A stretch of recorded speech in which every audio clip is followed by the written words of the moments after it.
Magandang buhay! This is Sir Bicolanong Mommy Kring Kring! Kagabi nga mga mare ay wala tayong vlog dahil nga ginabi na nga ako ng pagvi-video mga mare at hindi na nga kayang mag-edit at voice over mga mare. Maliban doon mga mare, baka nga manawa kayo na puro bahay serye nga lang tayo at paglilinis serye ang ginagawa na. Baka nga sabihin ninyo, ano ba yan? Bilang na bilang ko na nga ang kutsara, baso at plato ninyo. Hala, uy, bigla bang pumiyo?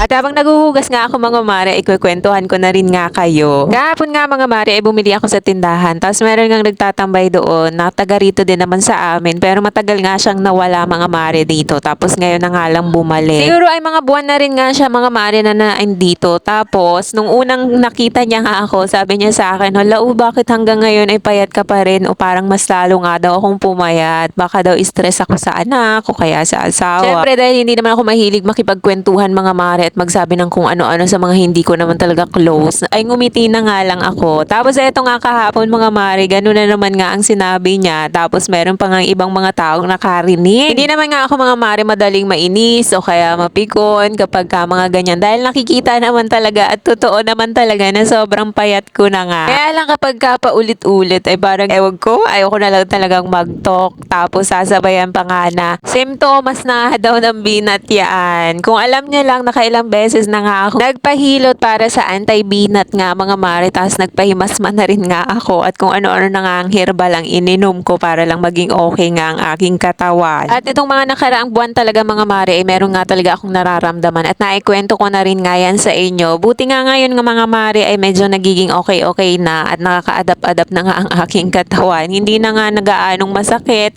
kahit meron pa rin nga nararamdaman ay hindi na nga katulad noong dati. At sa hinaba-haba ng kwento ko mga mare, ang sagot ko lang naman sa kanya ay ngiti.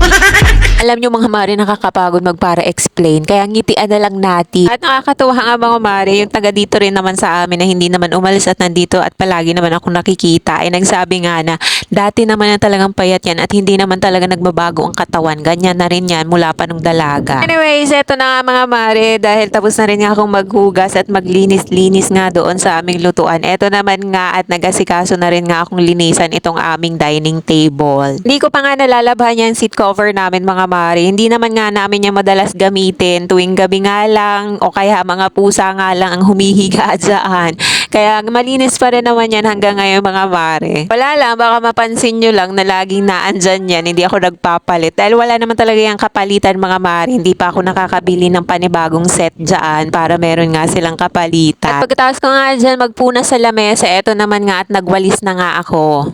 Ano ko nga sana mga mare na mag-map dahil madumi na nga yung sahig namin. Hindi lang talaga siya halata sa video. Akala nyo ay malinis talaga. Pero hindi mga mare. At pagkatapos ko nga dyan mga mare, pumasok na nga ako dito sa aming kwarto dahil nga mag-aasikaso na rin nga ako ng aming hihigaan. Etong aming kwarto nga mga mare ay tambayan ng mga pusa namin. Tapos dito nga sa aming higaan ay talaga naman dito nga sila nakahiga at sobrang feel at home at salap buhay.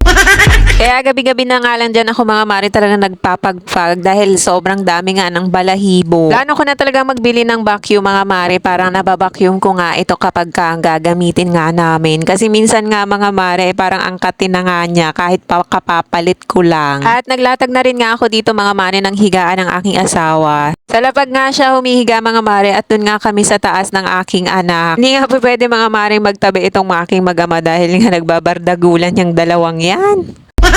Sabi ko nga sa aking asawa, mahirap talaga maging kaugali ang iyong anak dahil parang araw-araw kang nakikipag-away sa iyong sarili. Sige na nga mga mare at napahaba na naman nga ang ating chika. Maraming salamat sa pagsama hanggang dulo at kung hindi ka pa nakapalo kay Bicolanong Mommy, baka naman. O siya, bye!